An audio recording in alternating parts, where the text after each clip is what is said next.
Okay, so you notice it jumped up here, 14.6, 150 watts, and it's an equalize at 10.2 amps, 10.2 amps. So what happened? This one over here is at 0. So let's go take a look. So down now, there's no more shading, or very little on the big panels. I'm going to take a look. You see I took the fence out, and that's where we were losing our west sun here from this angle over here.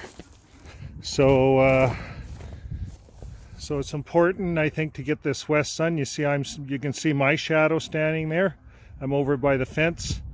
Now the other the 200 watts, the smaller panels up there, they're producing 0 right now, but these big ones are producing 10 amps. So why is that?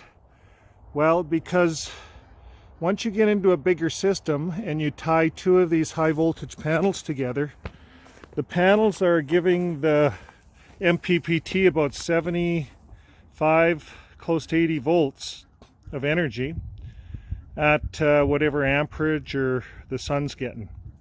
In this case, we're getting 10 amps, so that's really, really good. That's what we want. We want to get as many amps as we can into the batteries. And this is winter time, January 10th. So the sun is what makes a difference.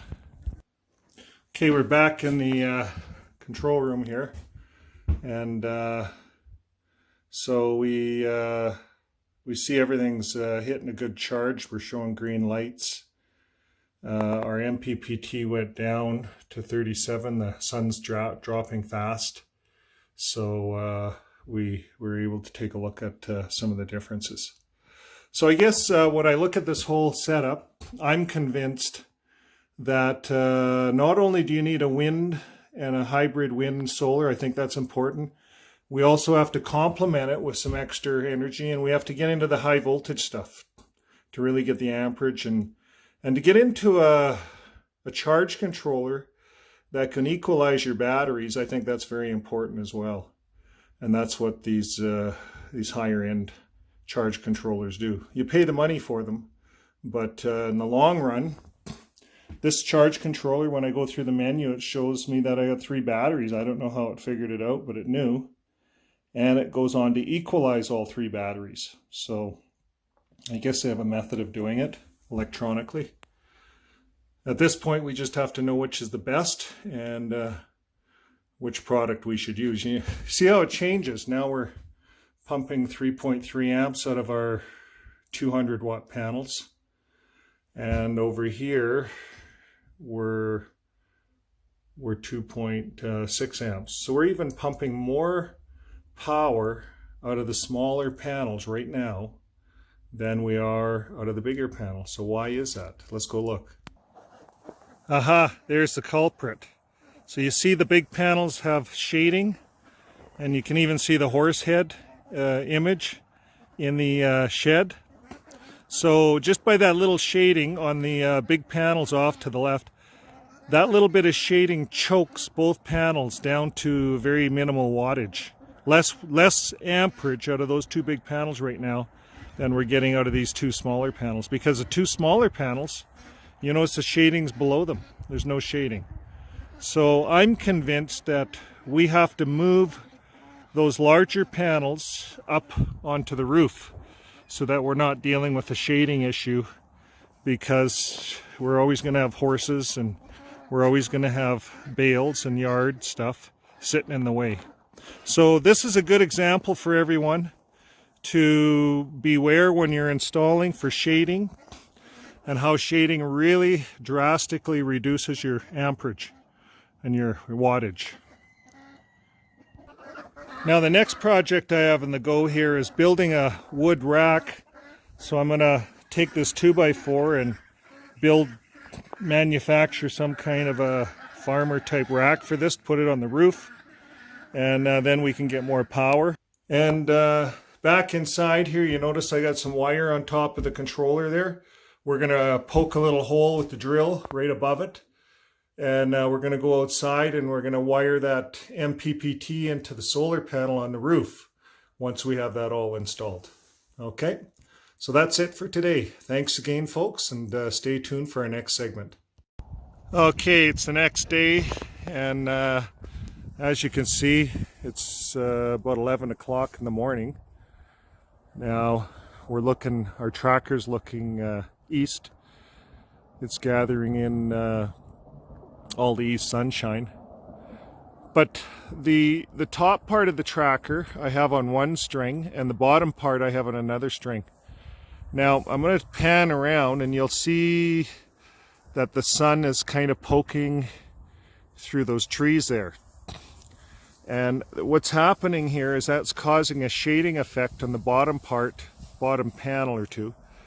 And the top two strings, which are on one circuit, they're producing double the amperage as the bottom two, just because of that little bit of shading. So you see how shading is so important. Now we got that bifacial mounted on the roof, and I'll just zoom in there. As you can see, I didn't do much for a stand, but I just used a couple 2x4s and just to hold her on there. She's really solid. So, and we'll go back here. I'll show you what's underneath and how I did that.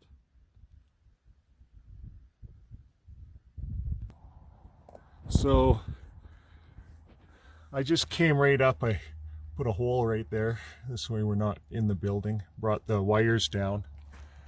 And I don't know if you can see that, but I just fished through into the other side there, so it's quite easy. Okay, now I'm up on the roof here. I wanted to get in here and just kind of show you with bifacials what's important. So you see the back side of the panel here. You want all of that open if you can, and you notice I brought the wire down the middle, and I just neatly tucked it in and through that hole I made. So this way the wires aren't even shading the back part of this bifacial, because this panel will draw energy on both sides. So it's important that we minimize shading. Okay, we have our unit working off grid now. And I was going to show you, we have it unplugged. So it's working just like a camper. The shore power's off. It's been working since last night. And we're getting some good amperage out of our panels here. We have very little shading. Of course, on the roof we have no shading. And on the little ones, we were having issues here. There's no shading. We pulled the fence out. We made a few changes here. The sun's nice and high here in the south. It's winter time in Alberta. So let's take a look at what we're getting out of those 600 watts worth of panels. Okay, now we're back in the solar shed. And we have those 600 watt panels hooked up right here. And we're getting 15.7 amps, and we're reading 215 watts right where those panels sit. So that's not bad. We're getting 15 amps out of that controller. Now I unhooked this controller to the bifacial on the roof because I wanted to get an accurate reading of exactly what we're getting out of those panels. So now we'll disconnect the TriStar and we'll hook the other one up. Okay, I wanted to come back here. I shut the wind off, the PV for the wind, and so the wind's not giving us anything. So now we're going to come back and look. All by itself we're getting 14.8 amp hours, 14.7. That's really what's important, is how many amps this thing is delivering to the batteries. So now I'm going to turn the breaker on for the wind. The wind now is delivering 2 amps. And it didn't change much. It changes, now we're at 12.9 and there's no wind. So I turn the wind back on, it doesn't seem to change it. I notice. Now I put the bifacial on the roof, and it's giving us 12.3 amps. And what happened here? We lost, we didn't even lose any amperage. We're still getting 13 amps there.